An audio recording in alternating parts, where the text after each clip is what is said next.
Hi, welcome to the game plan. I'm Rico. Today I'm going to be doing my summary of the 2020 challenges that I'm going to attempt for the Board Game Geek List challenge list. I don't know exactly how you find these other than just randomly looking for them. I've kind of come across them just over the past few years here and there, and kind of subscribed to the ones that I think sound interesting.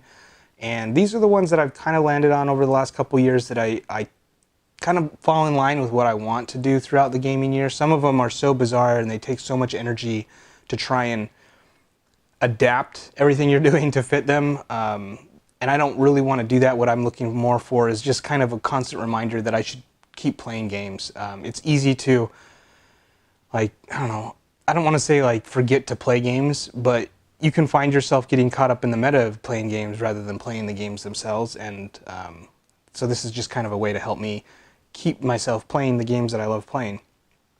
So my 10 by 10 hardcore challenge is where I choose 10 games that I'm going to commit to playing 10 times over the course of this next calendar year, 2020. And I have to choose which games those are up front. So as anybody who knows me is going to guess, Scythe is going to be on that list. And then I'll just put up all these games here. Star Realms, Splendor, Evolution, that's pretty clever, Le Havre, Inland Port. So all of those games I can play on an app, and I count those. Some people might call that cheating, but the list itself says that's completely legal, so I do that. And then that actually lets me fill in half of a normal 10 by 10, but I try not to use those games.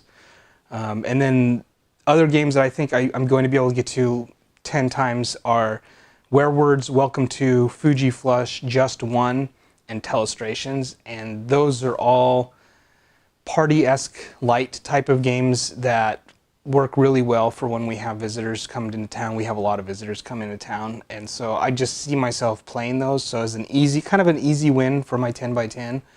I'm choosing a lot of these lighter games and games that I can get to really easily. It kind of cheapens it for me. I don't know that I'm going to continue the 10 by 10 if I find that I can't get into some of the bigger games and the games that I like to play a little bit more.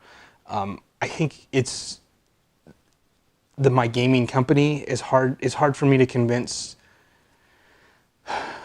You don't get a whole lot of plays, right? You just don't have a whole lot of opportunity to play games. And so if you're not constantly playing the games you want to play, you're going to not want to play very much. And it's hard for me to convince people to play just this small set of games so many times throughout the year when they want to diversify and play their games and play these other new games that they're discovering and all that. And so I'm finding that it's just not something I want to try and push the group toward, and it's not something the group is naturally going toward, and so it's just not something that is going to be in line. And again, I would then have to morph my gaming habits so much to fit these challenges that I probably won't be doing the 10 by 10 in 2021. But who knows? Maybe my gaming landscape will completely diversify this coming year, and everything I'm saying now will be totally wrong. We'll see. So I'm going to be doing also the Explore Diversity 100 by 1. So this is 100 unique games played during the course of 2020. I think I shouldn't have too much trouble with that. Again, because of the way my gaming group plays, they tend to kind of jump around, and not necessarily jump out of games that will constantly we're not necessarily the cult of the new, always getting new games, but in the gaming collection they tend all over the place. So we don't really seem to play a lot of games a lot. So I think 100 by 1 should be relatively easy to get, and the 365 play is another one I'm going to continue. And I don't see that one being too difficult to complete either. I think I'm going to actually get more games played this coming year than I did this last year. So this last year we had just moved into a new house. We did some remodeling. Our gaming room was basically off limits for 4 months. We could get things in and out of there, but it was just really awkward to play out in the other room. And you just never wanted to invite people over because your house is always a mess, all this kind of stuff. And so I expect this coming year is going to be much more games, and so 365 will be easy to get. All right, and then finally the Play It Again challenge. This is the last one that I'm going to be subscribing to for 2020, and it is essentially you take the games that you have in your collection that haven't been played for 3+ years. And with last year's Play It Again challenge, I was able to purge out quite a few games that would have fallen onto this year's Play It Again. So fortunately, there's only 2 games here. One of them is a rollover, and I need to play it, and I know I'm gonna love it. Oh, is Kanban. But that one I'm getting played tomorrow probably because I keep talking. I'm playing this.